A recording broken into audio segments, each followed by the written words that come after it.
Province. The honourable member for Courtenay-Alberni. Mr. Speaker, today is a very positive first step towards what we hope will be meaningful democratic reform for Canadians and an improved process that will greatly increase the chance of a successful outcome for all Canadians.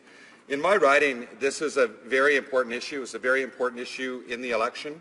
I went door knocking a few weeks ago and knocked on doors and listened to my constituents. And, I met people that were Conservative supporters, Liberal supporters, New Democrats, Greens, and they all told me that this was important, that reform for our democratic system was important to them.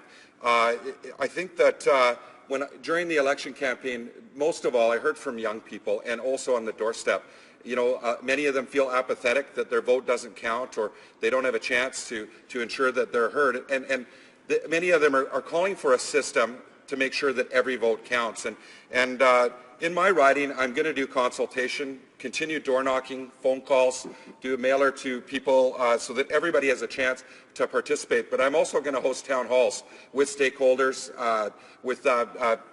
on this issue, and make sure that it's not predetermined and we get feedback from our community. I want to ask the member, what is he going to do to ensure that he's listening to his community? What kind of outreach will he do to make sure that the consultation is not predetermined and listen to Canadians and people in his riding? The honourable member for the Honourable Parliament Secretary to the Government House Leader. Yes.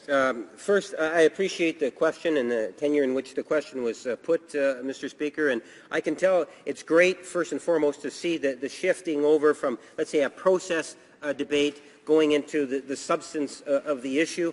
And I do like to think that whether it's a town hall, which we will be having, whether it's the canvassing through mail, using social media, looking at those 55-plus blocks, looking at our public educational system in particular, our high schools. All of those are fantastic vehicles for members of Parliament to get engaged, get a better sense in terms of what it is that their constituents want to see happen, and then to advance those, to share it with the committee that's out there, to share it during the debates when you have afforded the opportunity inside the House to be able to raise the issue and to approach it all with an open mind.